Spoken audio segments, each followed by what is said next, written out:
قربوا لعندي وشوفوا شلون طلع معي. شوربة خيالية كتير مرحبا فيكم يا احلى متابعين بكل المجرة، واهلا وسهلا فيكم بفيديو جديد وبوصفة جديدة. حبايب قلبي اليوم رح ننتقل شوي، ما رح نعمل معكم طبخة، ما رح ساوي معكم طبخة رئيسية، حساوي معكم اطيب شوربة ممكن تعملوها برمضان، وصفة رمضانية طيبة. وشوربة كتير طيبة، كتير طيبة. اليوم رح نعمل مع بعض حبايب قلبي شوربة البروكلي بطريقة مبسطة، وبنصحكم تعملوها وتجربوها لانه صدقا شوربة كتير طيبة. شوربة البروكلي بمكونات جدا بسيطة، طريقتها سهلة، طريقتها جدا سهلة، وما راح تاخذ معكم كتير وقت، وبتعملوها قبل ما يأذن المغرب بربع ساعة كافية معكم.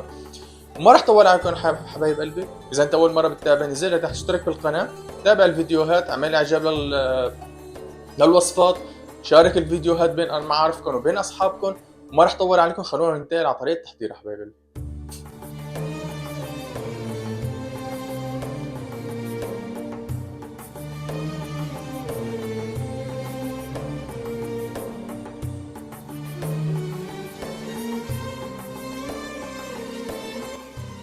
بداية حبايب قلبي راح احط، انا عندي هون طنجرة، طبعا الكمية انا راح اعمل كمية قليلة، ما راح اعمل كمية كبيرة. طبعا فيكم تتحكموا بالكمية وفيكم تزودوا الكمية على حسب عدد الاشخاص اللي عندكم. انا عندي هون طنجرة راح احط عليها معلقة زبدة، وراح راح استنى عليها لحتى تدوب. وبعد ما دابت حبايب قلبي الزبدة، انا عندي هون حبة بطاطا صغيرة، عندي نص جزرة، نص جزرة مقطعة دوائر. طبعا ما تاكلوا هم التقطيع، قطعوها شلون ما بدكم، البطاطا يعني مكونات قطعوها كيف ما بدكم. وعندي حبة بصل صغيرة، وعندي سن توم. هي كل مكوناتها. رح اقليهم شوي بالزبدة.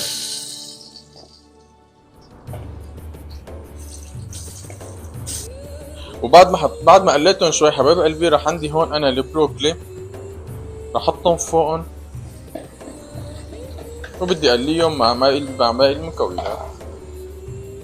وحبايب قلبي بعد ما قليت البروكلي شوي مع المكونات، رح اضيف له انا نص لتر مي.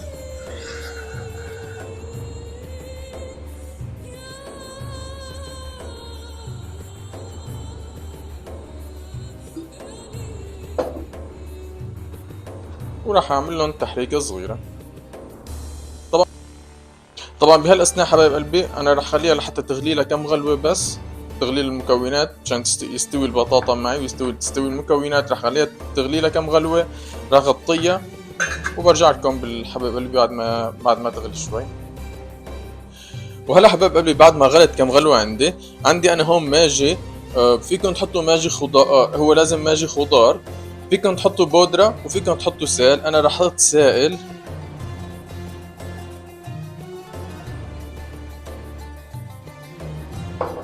وبدي رشله رشة فلفل،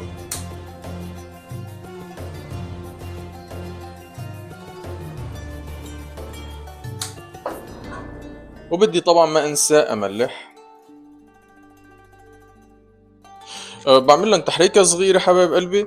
وهلا بهالاثناء انا بدي اطحنهم. فيكم تستخدموا الخلاط، فيكم تنقلوه على الخلاط وتطحنوهم، وفيكم تستخدموا الهاند بلندر مثل ما راح اعمل انا. مثل ما قلت لكم حبايب قلبي انا راح اطحنها. انا راح استخدم الهاند بلندر، فيكم تعملوا بهالطريقه وفيكم تعملوا تنقلوها على الخلاط وتطحنوها. راح اطحنها وبورجيكم اياها بعد الطحن حبايب قلبي.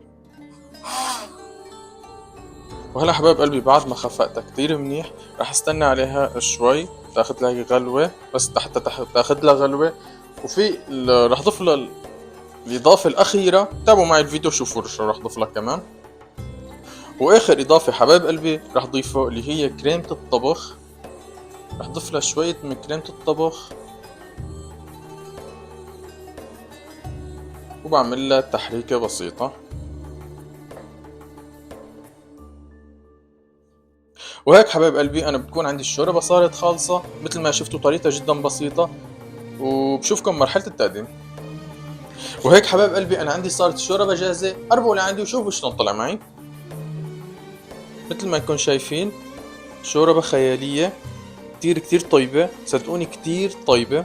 طبعا للأسف أنا ما فيني دوق لأني صايم مثل ما انكم شايفين. شوربة سهلة، طريقتها سهلة، مكوناتها جد كتير بسيطة، ما راح تاخد كتير معكم وقت، وطعمة صدقوني كتير كتير كتير طيبة.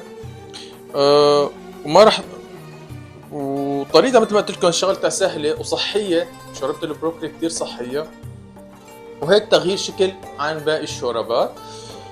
وإذا عجبكم وصفة اليوم لا تنسوا تشتركوا بالقناة أول شيء، وتنزلوا لتحت تحطوا إعجاب للفيديو، تكتبوا تعليق حلو مثلكم، وبشوفكم بفيديو جديد وبوصفة جديدة. بتمنى لكم كل ألف خير. باي باي حبايبي.